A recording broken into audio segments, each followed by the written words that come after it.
Well, good evening. All right, we are continuing, working our way through the, I guess we would call it the wisdom literature or the books of poetry, however we would want to define that. We spent a little more time on Job than I had originally anticipated, but I should have anticipated that simply because we hadn't had an opportunity to really talk about Job before. And there's some really important things to discuss. I thought we had some good discussion there, but we do want to move on. Therefore, we are jumping into the Psalms this evening. Just a few things to kind of make known before we begin.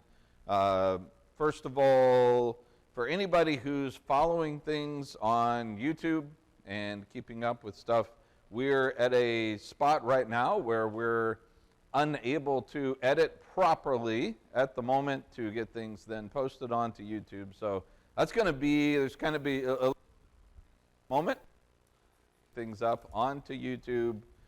So apologize, but won't be until we get back, and that's kind of another thing to talk about. Over the next few weeks, we're going to be out of town. Remember Julia and Olivia, they're already in Kansas. And then the boys and I, we're hopping in the van tomorrow to begin taking off, driving out there to meet up with them and then go visit other family that we haven't seen in a few years. So that's part of this. We're going to be putting this class on hold. I believe, Richard, you're taking over the next few Sunday nights, if that's accurate. Yes. So just wanting to make sure everybody is up to speed with all of that. And then when we return, we will get back to either finishing up with the Psalms, or if we're able to get through this, we'll get into probably a decently prolonged look at the Proverbs. The Psalms, I don't intend to spend a whole lot of time on because we just spent an entire quarter looking at the Psalms, talking about all of this. For some of y'all, this should look really familiar, the slide and everything else that we'll be using. So I'm hoping that because all of this is still fresh in everybody's mind, we don't need to spend a ton of time looking at the Psalms and catching ourselves back up to speed. But we will definitely be looking at some aspects of the Psalms and wisdom literature that hopefully will be a refresher and will be worth continuing our discussion together. All right, so let's get into the Psalms. And like I said, I just pulled slides straight out of the class that we did before as we talked about this. So this should be review for many people. Maybe not for everybody, but for many of y'all, this should be review. So what are the Psalms? And when you ask this question, what are the general answers that people typically tend to give? All right, that's not the answer people typically tend to give. Because what do we think of the Psalms? He said songs, which is where we're going, yes. Poems. Poems, right?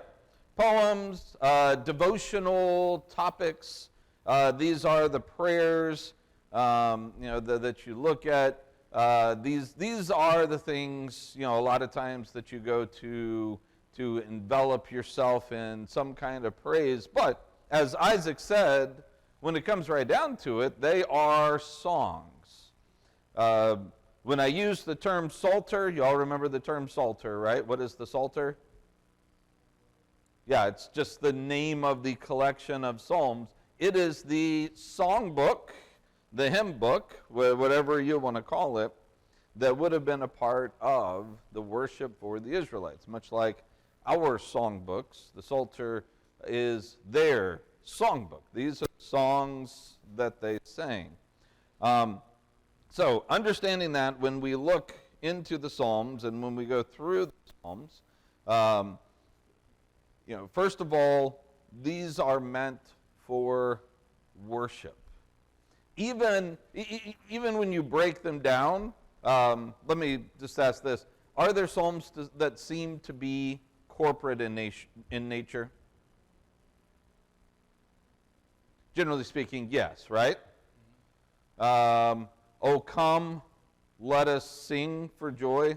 Let us shout for joy to the God of our creation, right? Psalm 95, we had a song, right, that we sang based on, that we learned recently. Is that an individual song? Joshua? No, because he says, hey, all of y'all join me, let us sing together, right? So this is meant, it is clearly meant to be a corporately focused song. But are there some that seem to be individual in nature? What do you think? Yeah. What's a psalm that seems to be a good individual psalm?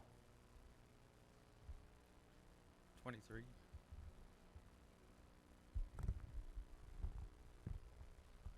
Okay. All right. So you're thinking Psalm 51, Jan, and my God. Well, no, that was that was a different.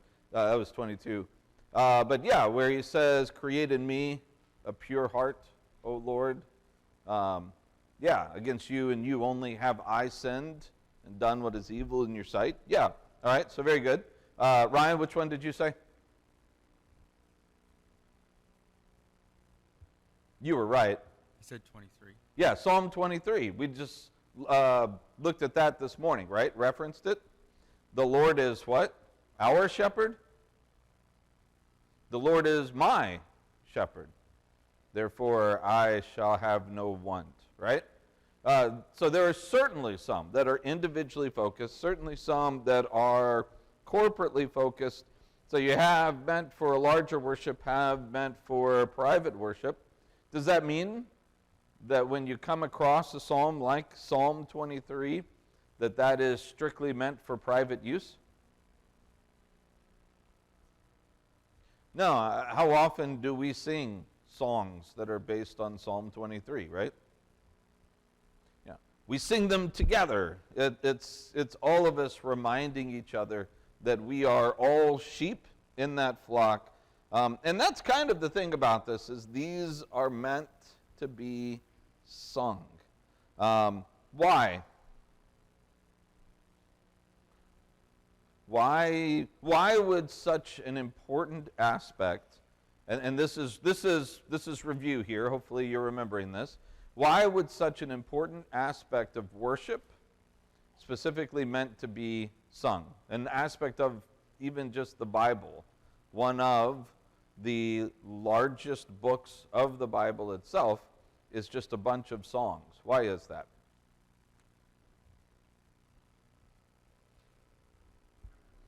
Okay, Kelly says memorization. All right? They help you to remember. What else? Yeah, Becky? Okay. Okay, touches the emotions in ways that simply spoken words can't.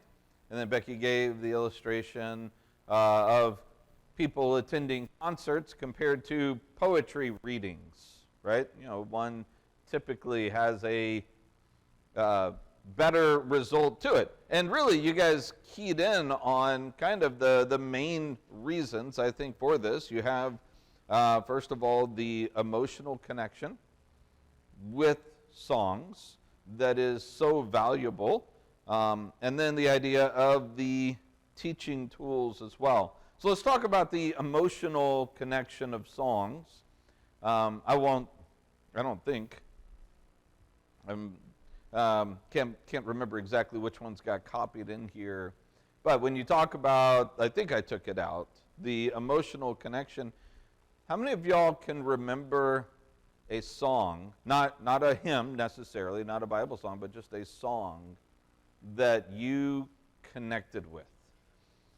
Maybe you were going through a rough patch. Maybe you'd just had a rough breakup.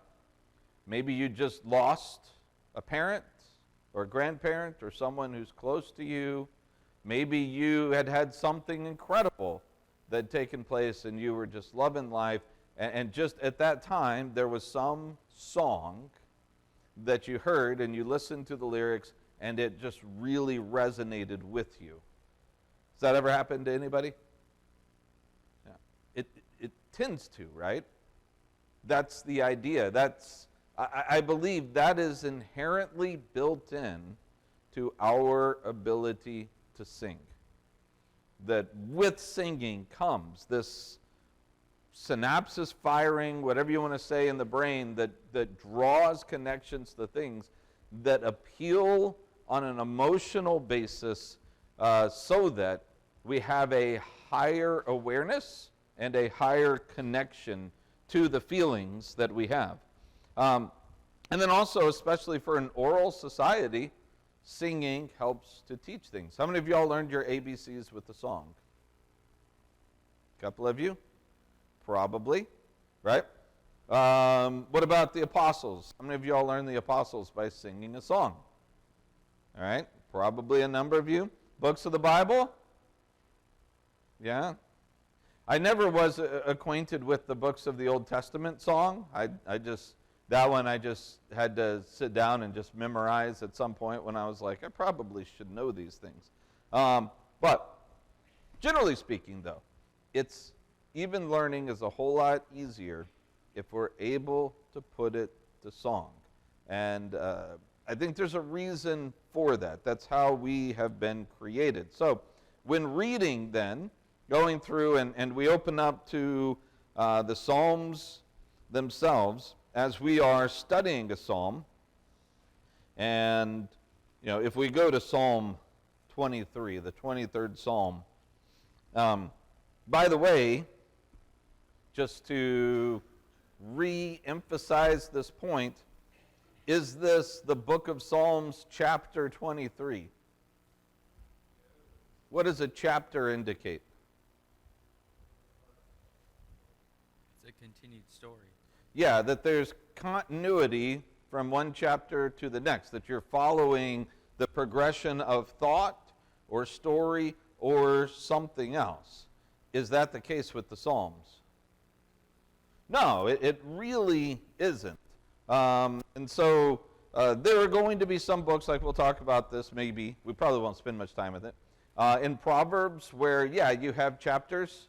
And in that regard, it's not because there's a continuity of thought, but sometimes you can't even find a good continuity of thought between 5 or 6 verses, right? So, for that, it's a reference tool in a lot of ways, but it would be akin to us saying, hey, let's open up our songbooks to chapter 15, right? Is that the way we think of our songbooks? We're going to sing chapter 15 together this evening, right? Exalted. No, it's not the way that we think of it, and I think it would help us as we study and we look at the Psalms to change the way that we speak of them. Instead of talking about book chapter, this is Psalms chapter 23, start thinking of it as an individual song.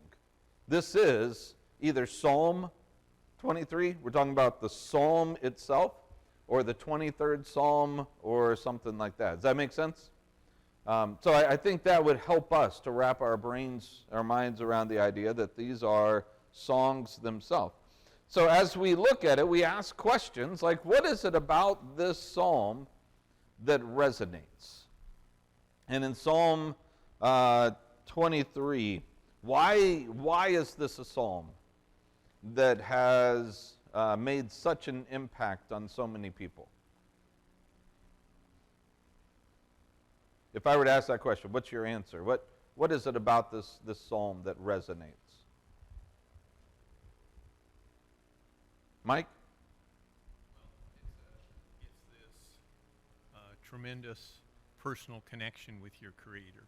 Okay. All right. So you have a connection with the Creator. In what way?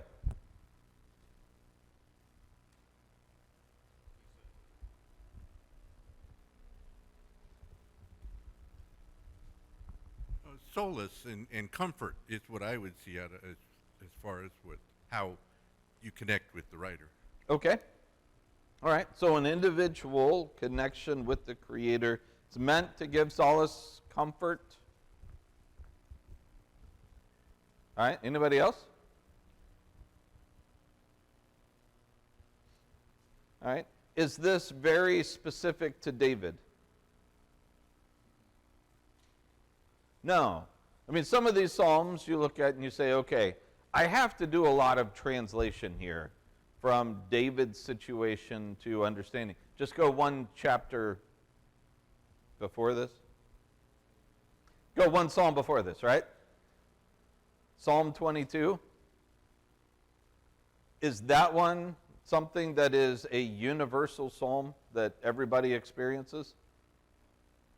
Not necessarily. My God, why have you forsaken me? I am surrounded by the bulls of Bashan, and they've encircled me, and I'm at the point of death. I need a Savior to come in and to save me. We may find ourselves in positions where we feel as if the world is against us, but this is pretty extreme in Psalm 22, right? I think we understand that we're looking at something that is on the extreme part of comprehending and connecting with the Psalms. And that almost works from a greater to lesser perspective. If God is with David in this huge extreme, can't we trust he'll be with us in our less extreme scenarios? And that if he is his help and his deliverer, we can trust that God will be our help and our deliverer as well. What about, though, the 23rd Psalm? Is this an extreme situation?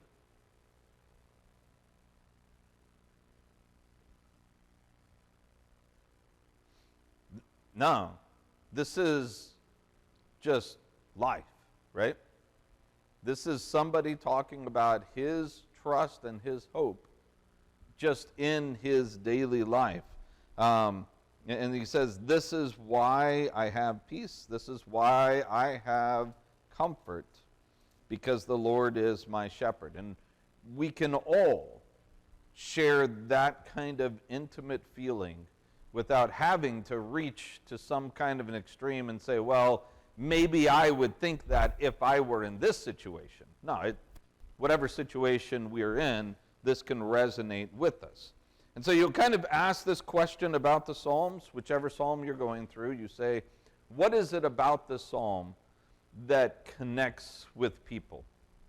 And sometimes, such as the 22nd Psalm, it's going to connect with people because they're going through something in the moment. They've got a scenario, a situation by which this helps them get through it. Or a Psalm 51 that Jan referenced earlier, where somebody is gone off the deep end in sin, and they come to their senses. And Psalm 51 connects the way that they feel about God. Or you can go to Psalm 32, another one of David. How happy is the one whose sin is forgiven, whose transgressions forgiven, whose sin is covered. And somebody who has been in that extreme sinful situation and has returned and is experiencing and knowing the grace of God. And says how happy this is. So you find the reasons, the ways that this psalm resonates, and then you have to ask, what is it that this psalm is actually teaching? What is the lesson?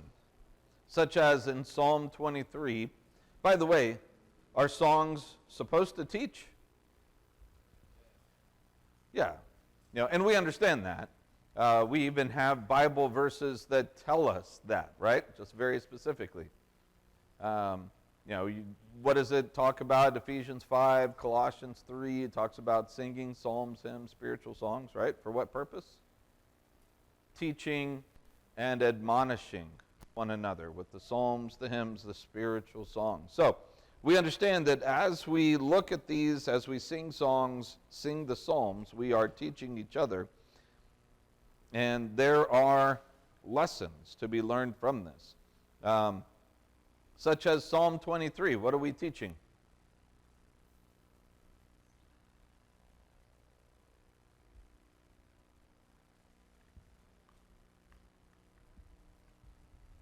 Sue? Trust. Yeah, I think that's exactly it. What we're saying to each other is, hey, I serve a God that I trust completely and absolutely, and you can too. All you have to do is have God as your shepherd. He is your shepherd. And so we sing to each other and we help each other understand the trust that God gives to us. When you read through Psalm 22, what is that teaching?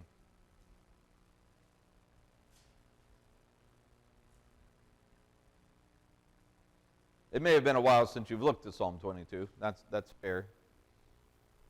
It's a little bit harder to skim through than Psalm 23, which some of y'all probably have memorized.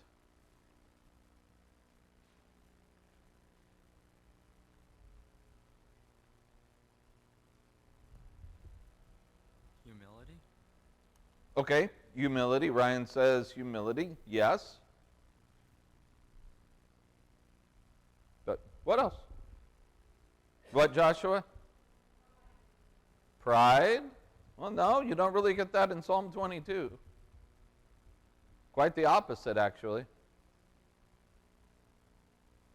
That God is bigger than you. Okay, all right.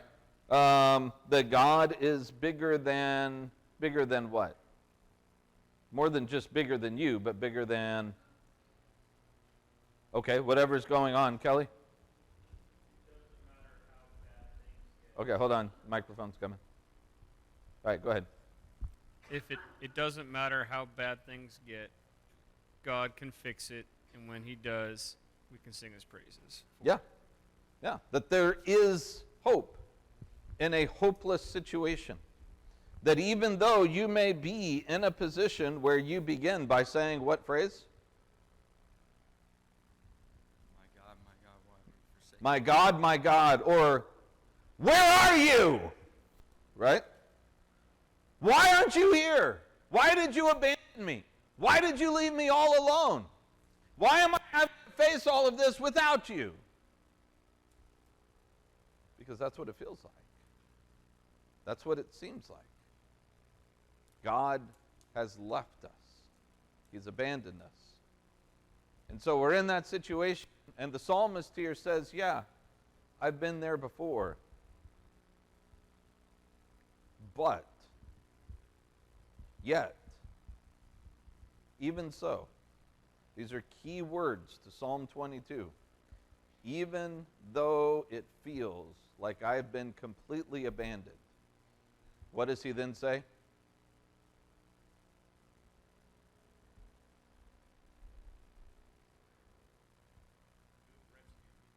But you have rescued me. Verse 3, but you are holy, enthroned on the praises of Israel. Verse 9, it was you who brought me out of the womb. Let's see here. Yeah, I'm missing a couple of these phrases.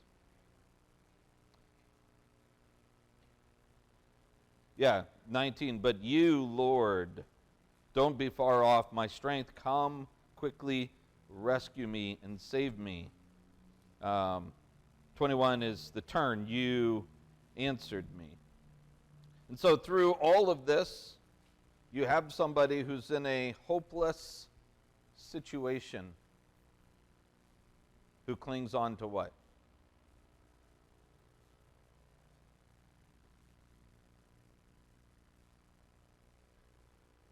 Hope.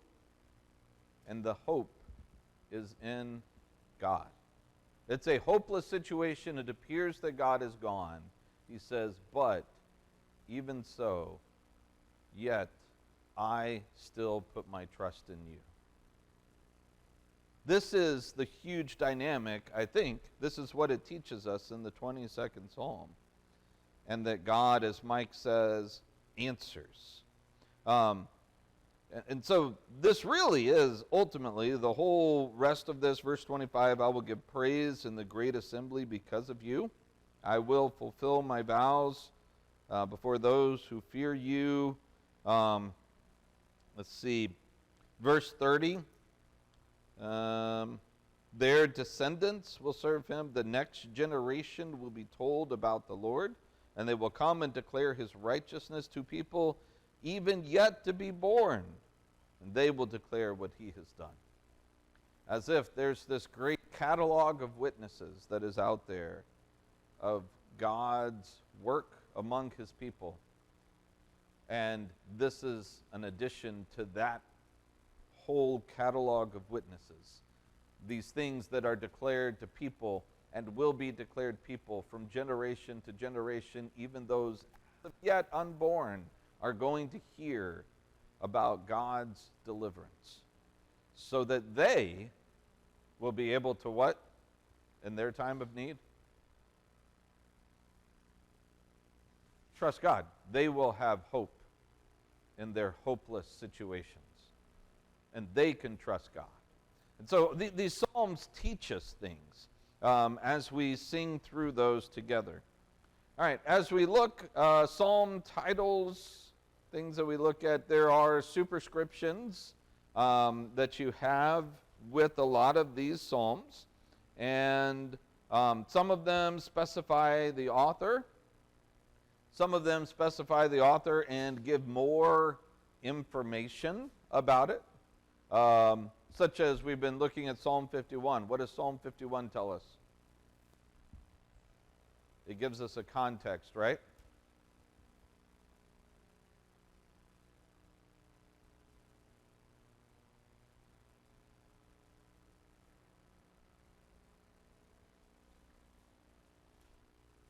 Yeah, Isaac?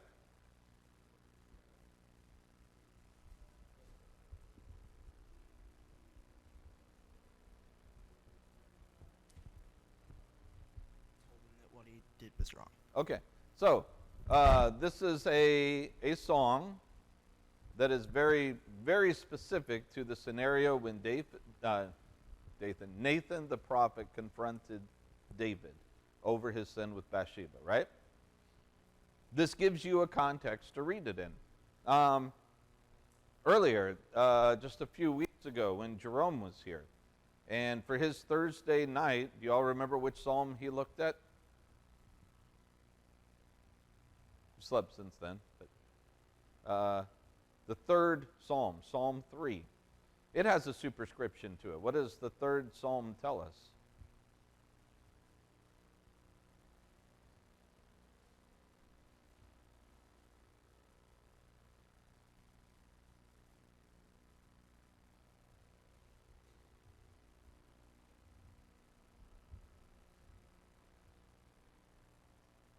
Go ahead, what is it?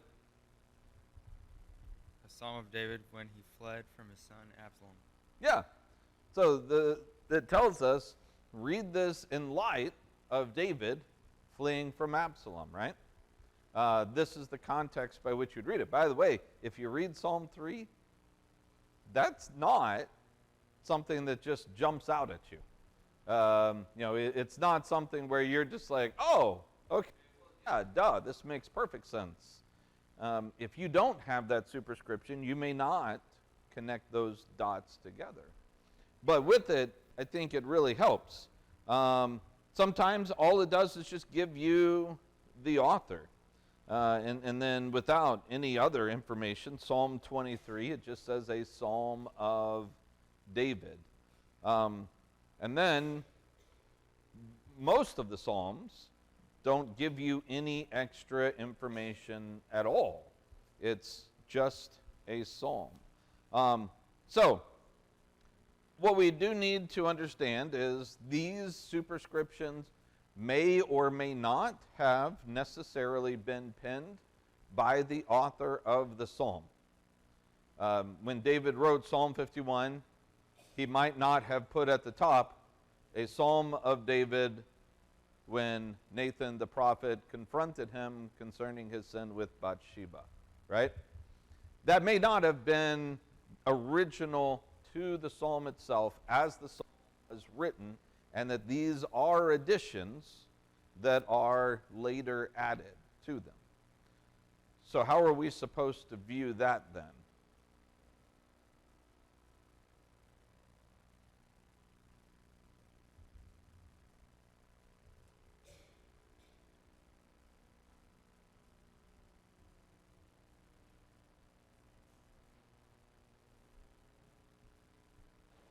All right, Kelly's willing to jump out on a limb and try this one. At the worst, you could treat them like footnotes in a book where you're like, I don't understand what's going on here. Oh, there's a letter. What's down at the bottom of the page? Oh, an explanation. And it just helps you understand the background at the very worst. But the fact that it's still there means God probably wants it there, more than likely. Yeah, and there is a difference. And what you said, I think the latter part is absolutely right. There's a difference between a modern translation that adds in something nowadays to it. And, you know, the subject headings in the middle of the Paul's letters where you'll have sections and then they'll put a little subject heading. Those oftentimes could be helpful.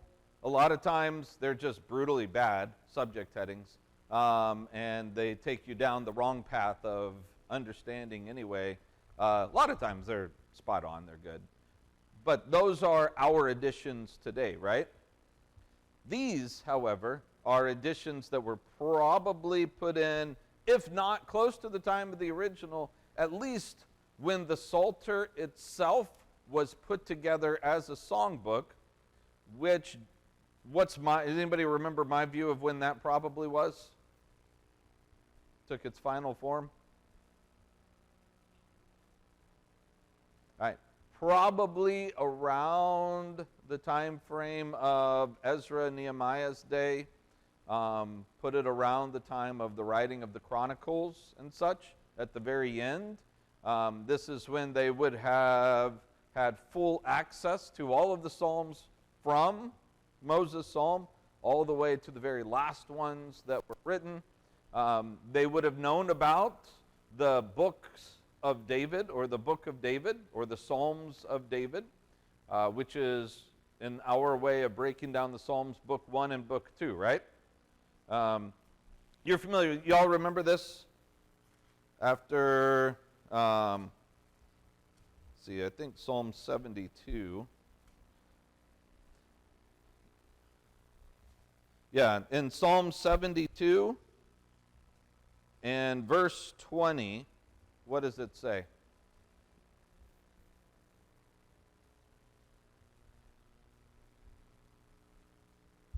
Yeah, the Psalms of David are ended. So, which means that Psalms 1 through 72, those are David's Psalms, right?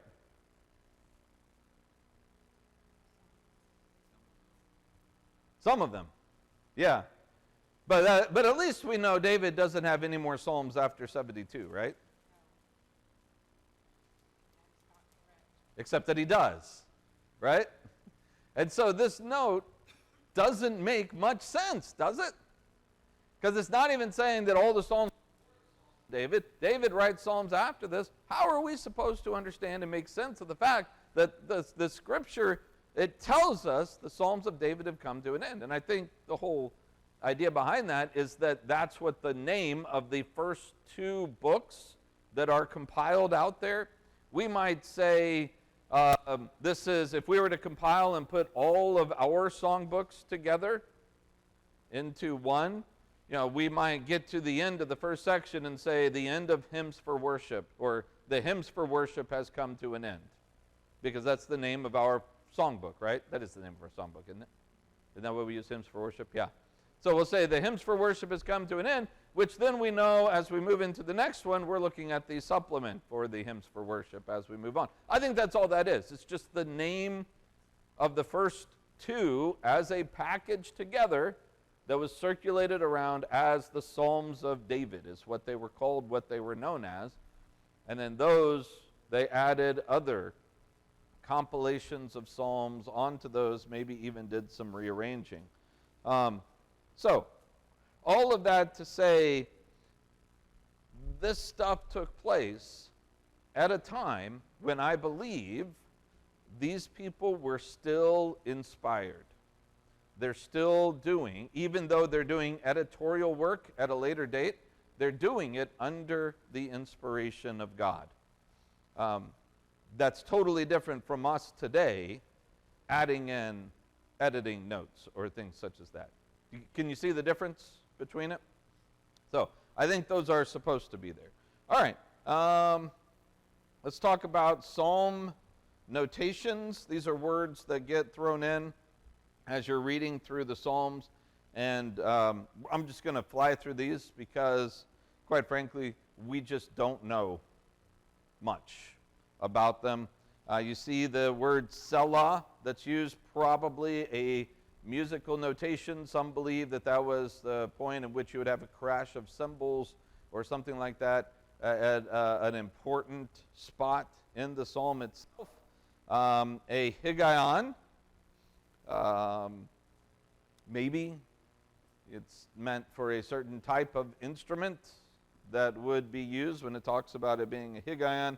And then shiggaion, some have speculated that maybe the whole point of a shiggaion is that you kind of throw order out the window a little bit, and it's supposed to be chaotic, maybe just a little bit wild, and that's the style that you have there. The word maskil, all kinds of theories out there, none that I'm like, yeah, this one, just I think that this is probably it. A miktam maybe is a silent prayer. However, there is one that I think we probably have a pretty good grasp on exactly what it's trying to say. When it says to the choir master, I think that's a notation to the choir master.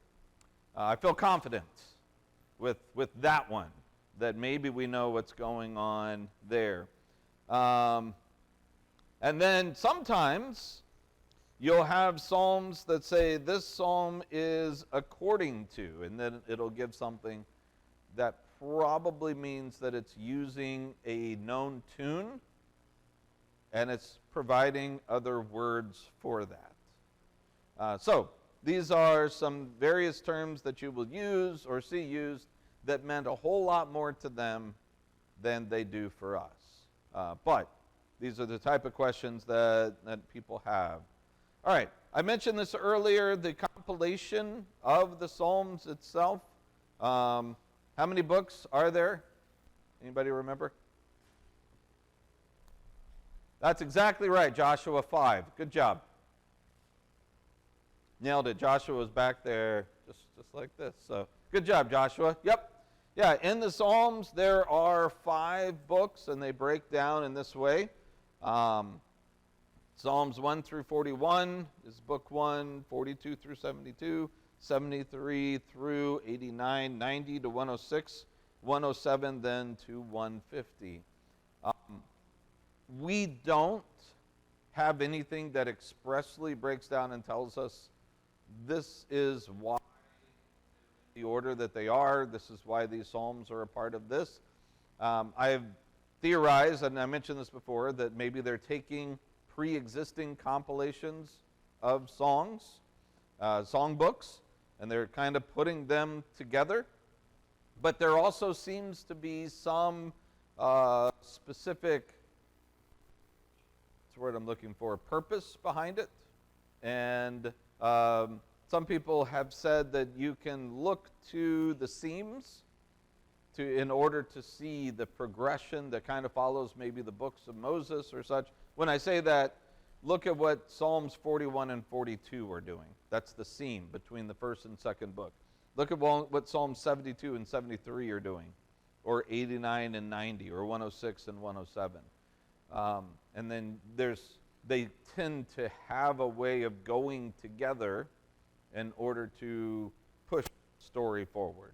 But not that important, I don't think, for us to spend too much time talking about that. Who wrote the first psalm? Not Psalm 1, the earliest psalm that we have. Moses, yep. Moses is the one credited. Psalm 90, I would put around 1400 BC or so. And then we come to the last psalm written, which would probably be around what time?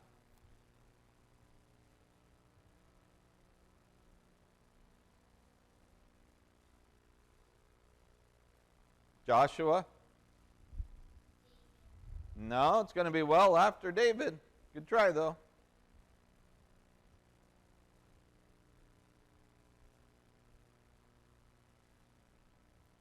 When did I say that the Psalms were probably compiled? Around the time of Nehemiah. All right, around the time of Nehemiah. And Ezra and Nehemiah in that time frame, I would put around 440 BC. Is probably when we have the last of the Psalms that are written. And so you have then the compilation that comes from this. Let's see here. The Psalms then we see come from all of Israel's history, from the very beginning to the very end. All right. Let's see. We already talked about this. I already mentioned how books 1 and 2 are called the Psalms of David, how they come to an end. Book 3 seems to be dark in its content, focused on Israel's sinfulness, perhaps. Again, this is where you look to the themes and kind of the general feel of them.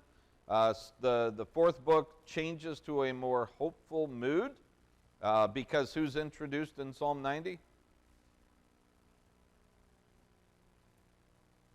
Who wrote it?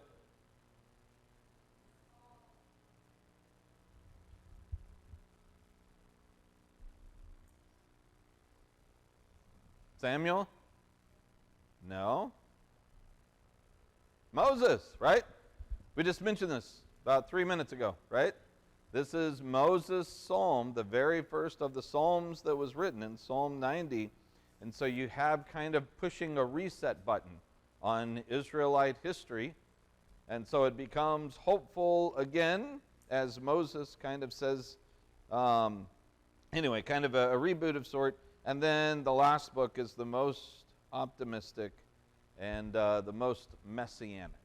And so this is kind of how you would break down these different books, classifying the Psalms. There's a lot of different ways that people have tried to do this. Some people say, well, let's look at subject matter. By the way, same thing when it comes to the Proverbs. How do you study the Proverbs? Well, you break them down. How do you break them down? According to subject matter, according to function, according to type. Which one did we do? Anybody remember in our class? Type. Yep. Yeah, we went through and talked about the different types of psalms. What are the two basic types? It doesn't include all of the psalms, but generally speaking, most of the psalms fall into these two categories. What are they? All right, praise and laments. You have, what's a lament?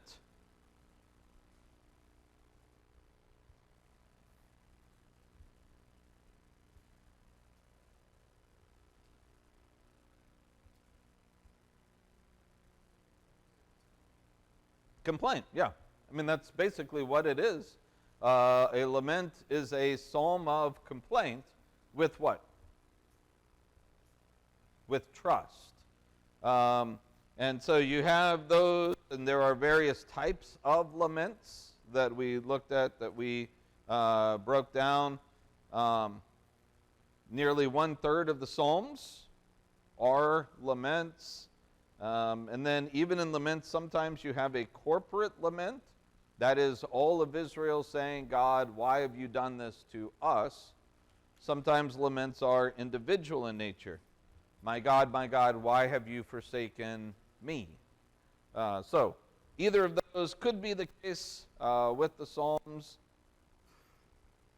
And then you look at the form, the structure of a lament. First of all, we talked about the pieces of a lament.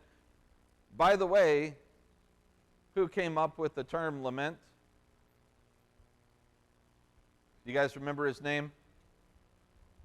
No, I'm kidding. We didn't talk about a name.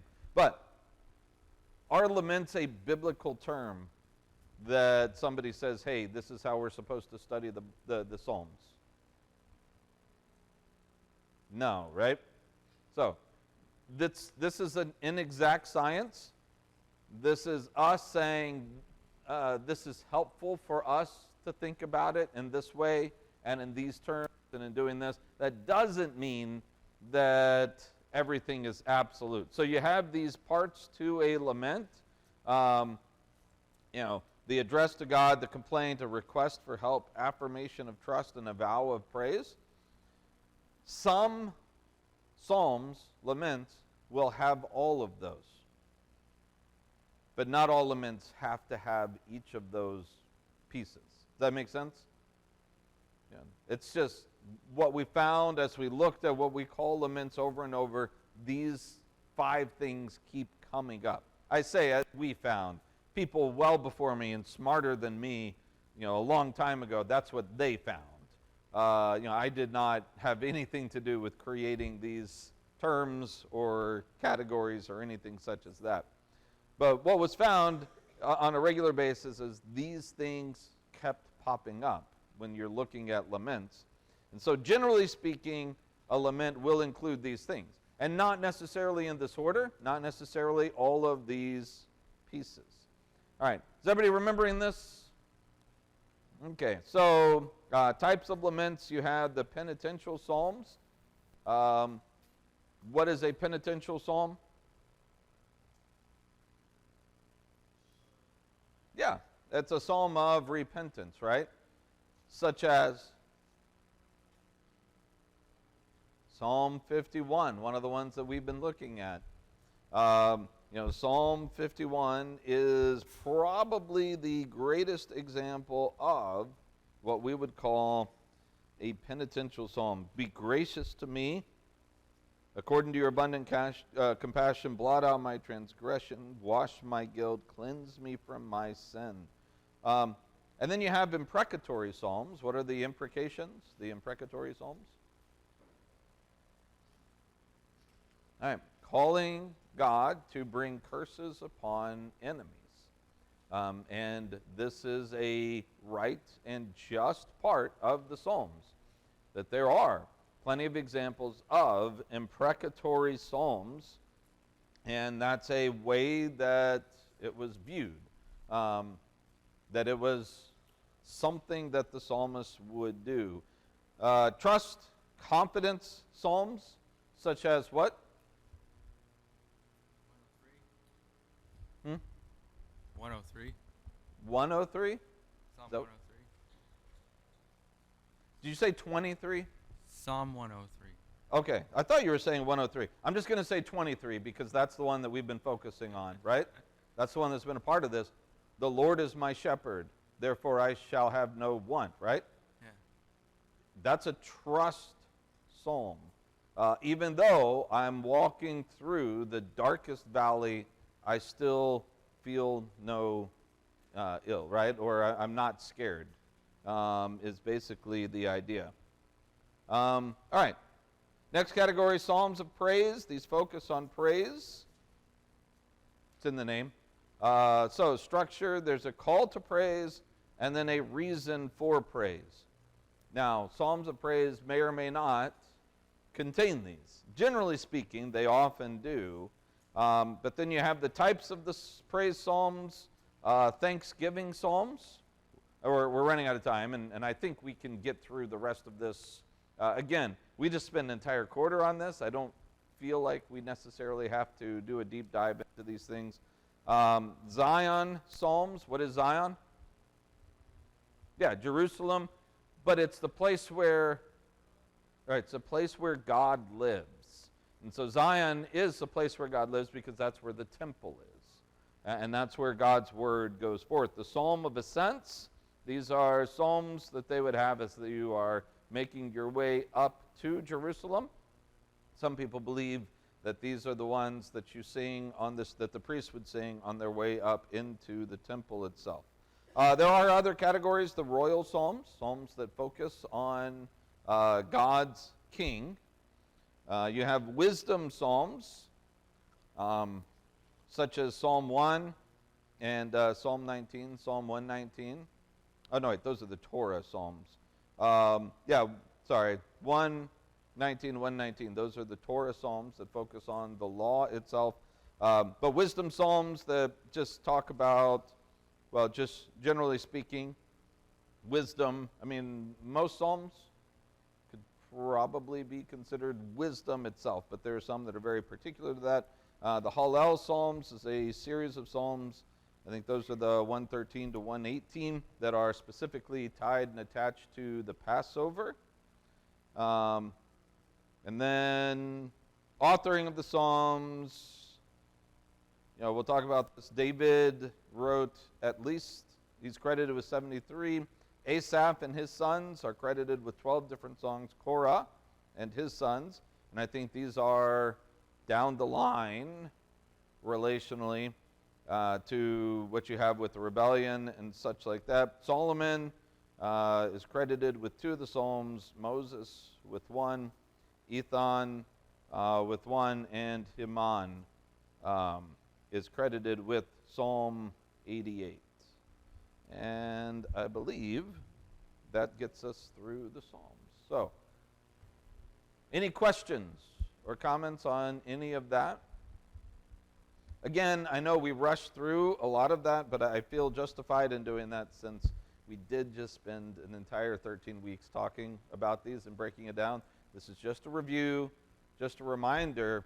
We're going to slow down a little bit more, though, when we hit the Proverbs, when my family and I, when we get back, because the Proverbs have some really cool stuff to talk about and to look at and to think about. And I'm really excited about getting into the Proverbs. So, all right.